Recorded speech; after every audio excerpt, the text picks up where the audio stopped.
in the proper forum to prove the baselessness of his allegations. I now have the opportunity to answer him point by point before the Ombudsman and not on media anymore. I will cooperate with the investigation and abide by its legal processes. The truth will be revealed and believe that justice and fairness shall prevail. I hope that the Ombudsman will be fair. Ulitin ko lang po, I am one with the Filipinos. I am one with the Filipinos in this crusade against corruption. Kasama niyo po ako. Labanan po natin ang korupsyon. Ikulong po ang mga kurakot at mga magnanakaw. Ikulong na ang mga buhaya, kasuhan, at ikulong na ang mga buhaya at mga mastermind. Huwag pong ilihis yung issue dito. Tumbukin po yung dapat tumbukin. Napapansin ko parang naiba na po ang narrative. Parang meron ng script, no, na sinusunod o playbook. As a Filipino, I am urging the ICI, the Ombudsman, and the DPWH to seek the truth. Tumbukin lang po yung katotohanan. Maniwala kayo o sa hindi, pag nagkamali kayo dyan, mas gugulo po ang bayan. Magulo na po ngayon, mas gugulo po ang bayan. Magagalit po ang tao niyan. Magulo talaga ito. Pakiusap ko lang po muli.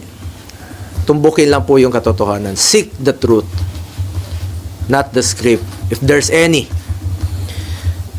Ito ay isa po itong diversionary tactic para ilihis ang atensyon ng taong bayan sa tunay na mga issue.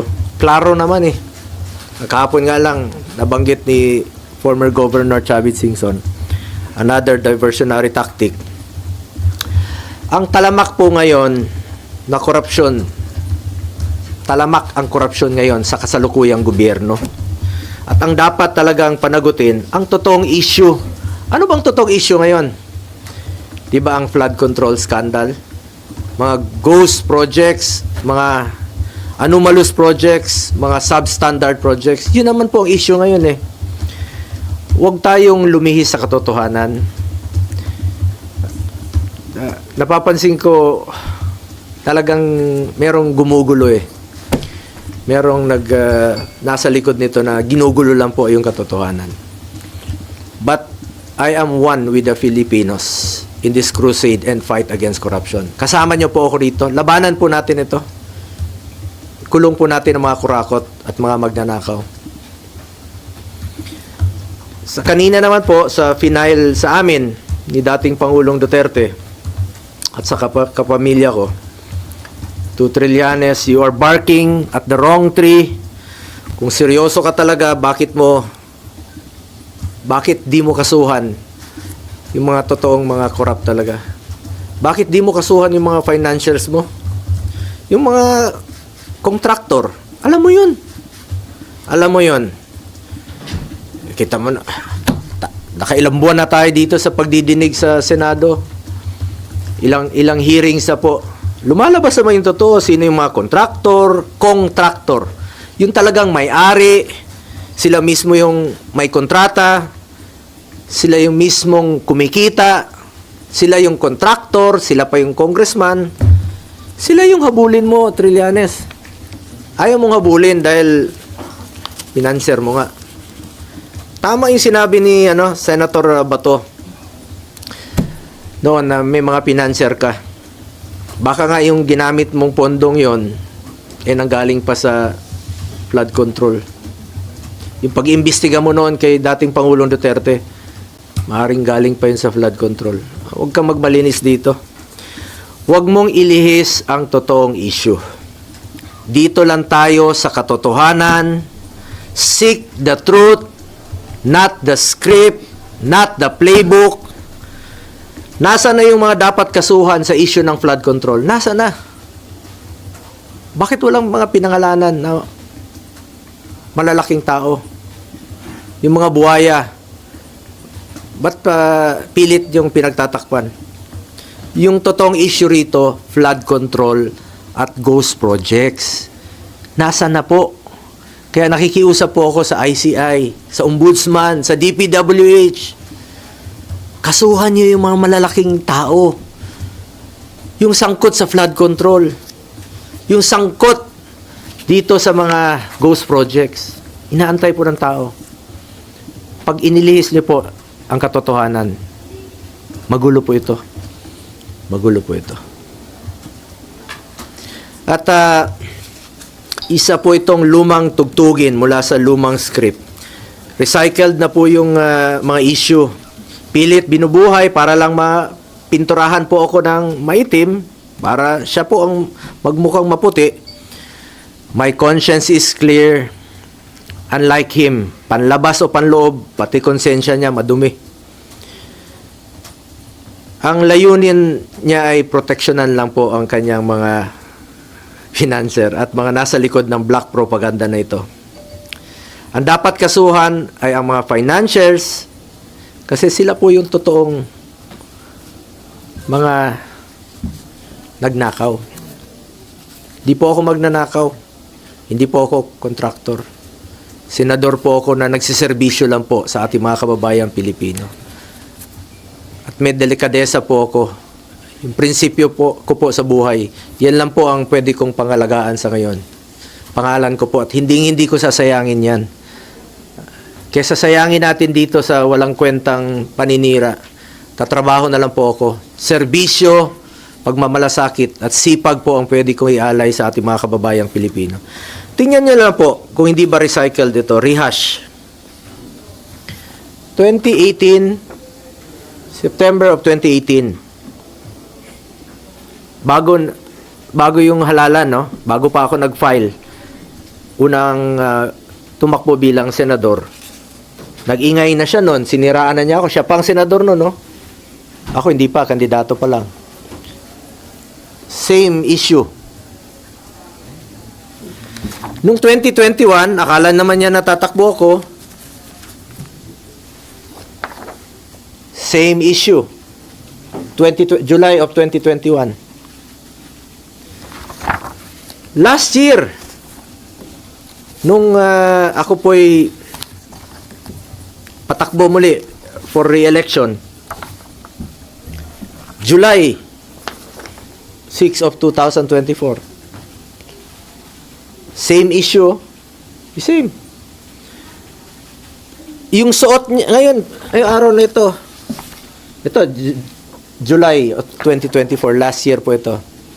Yung suot niyang polo, pareho pa rin ng kulay, yung suot niya ngayon.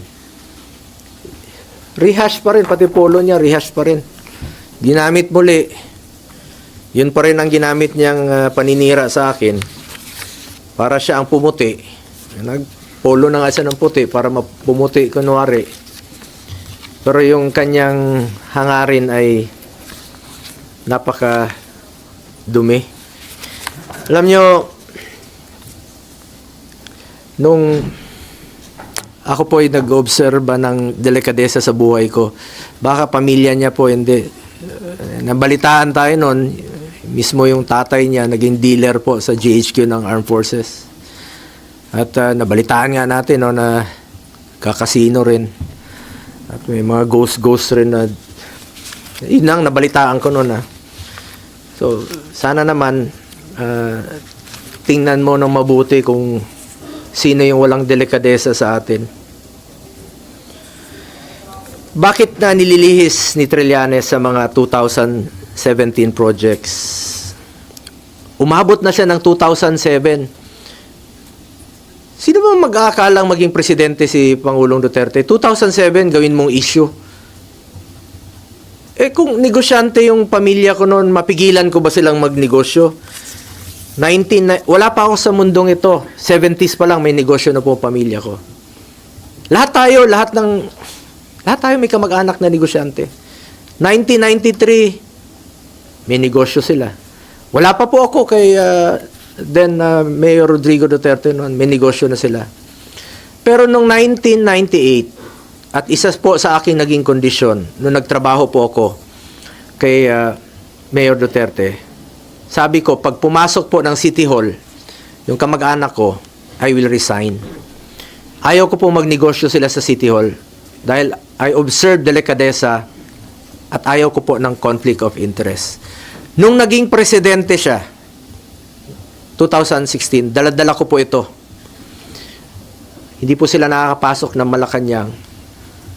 Hindi po ako pumapayag. Nakialam ba ako sa negosyo nila? Hindi. Nakinabang ba ako? Hindi. At binigyan ko ba sila ng pabor for government contracts? Hindi po. Because I observed delikadesa at hindi po sila nakakalapit sa akin, hindi ko naman po mapili ang kamag-anak ko. Lahat dinadamay na nga ngayon. Baka sa susunod, lolo ko na idamay nila. Hindi ko po mapili ang kamag-anak ko. Hindi to titigil si Trillanes. Sabi ko nga, taon-taon niyang gagawin yan. Hindi yan titigil hanggat palitan ko siguro ang aking kamag-anak o kunin ng Panginoon ang aking mga kamag-anak. Hindi na titigil yan. At paulit-ulit na magiging issue niyan. Pero importante rito, magkakaroon po ako ng pagkakataon na sagutin po ito.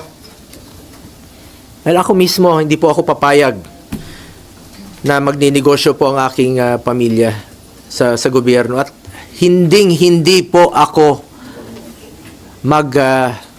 bibigay ng pabor sa kanila. Hindi lang natin mapigilan kung sino sa ating mga kamag-anak ang magninegosyo. As long as wala akong ginawa na bigyan sila ng pabor at hindi po ako nakinabang at hindi ko po ginamit ang aking posisyon para mabigyan po ng pabor ang aking pamilya. Ginamit ko lang po ang aking posisyon sa pagsiservisyo, pagmamalasakit at pagtulong po sa ating mga kababayang Pilipino. Malinis po ang aking konsensya mula noon hanggang ngayon. May delikadesa po ako. Yan po ang pwede kong pangalagaan at ipagmalaki sa inyo ang aking pangalan po at isang probinsyano lamang po ako. Hindi ko po sasayangin yung tiwalang binigay nyo sa akin. Hindi po ako korap at ako po'y taus-pusong nagsiservisyo lamang sa ating mga kababayang Pilipino. Kaya pakiusap ko lang po, ang issue po dito ay ang corruption sa gobyerno. Ang issue po dito ang flood control. Ang issue po dito anomalous projects. Ang issue po dito ghost projects. Nasaan na po yung dapat panagutin? Inaantay po ng ating mga kababayan. Ayoko na pong aksayahin yung panahon. Sayang yung oras natin dito. Sana makapagtrabaho na tayo. Mas mahalaga sa akin ang trabaho, ang serbisyo at ang kapakanan ng mga Pilipino. Alam naman po ng taong bayan kung sino po yung nagtatrabaho at alam po ng taong bayan kung sino po yung nagsasabi ng totoo. Ako, sipag, more serbisyo at malasakit ang pagtutuunan ko ng pansin. Simula noon hanggang ngayon, yan naman po ang aking ginagawa. At alam po ng Pilipino kung sino yung nagsiservisyo at nagtatrabaho. Nasa Pilipino na po yan kung kanino po kayo maniwala. Nasa sa inyo na po yan. Mga kababayan ko, patuloy nating labanan ng korupsyon sa gobyerno. Please lang, labanan natin ang korupsyon sa gobyerno, labanan natin itong mga kalokohan, ikulong po ang mga korap, ikulong po ang mga magnanakaw. Huwag na pong ilihis ang issue. Kawawa yung Pilipino pag nililihis po ang issue. Umiikot-ikot na po tayo.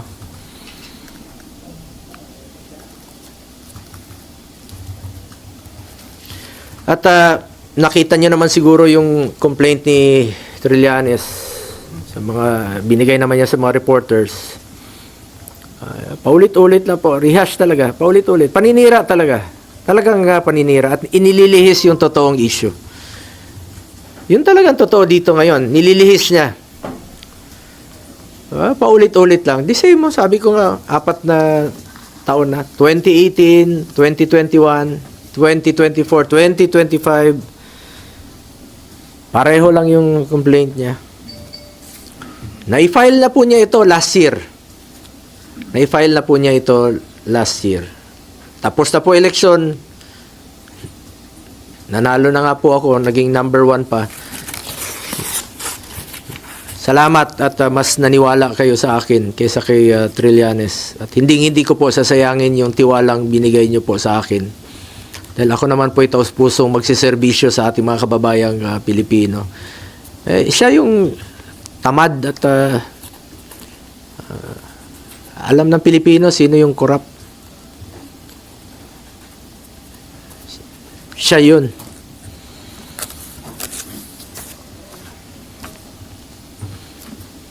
Salamat po sa inyong oras at pakikinig sa akin. Apo.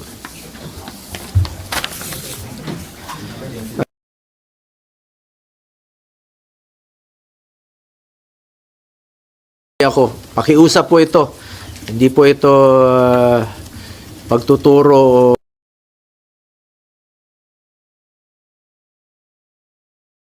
by the Ombudsman and the DPWH to seek the truth, not the script, if there is any. Tumbukin nyo lang po ang katotohanan. Maniwala kayo o sa hindi. Pag inilihis yung issue, magulo po ito. Magagalit po ang Pilipino. Magagalit ang Pilipino pag niloloko nyo ang ating mga kababayan sa katotohanan. Yung katotohanan lamang po, tumbukin nyo po, I am one with our countrymen in this crusade and fight against corruption. Ikulong ang mga kurakot at mga magnanakaw. Kilala nyo naman yung mga buhaya. Napapangalanan na eh. Yung iba nagtatago lang talaga. Hindi ko alam saan sila nagtatago o pinagtatakpan nyo lang talaga para ilihis yung katotohanan. Dito lang tayo sa katotohanan. The truth. Hindi kayo magkakamali. Pag doon lang tayo sa katotohanan. Salamat po.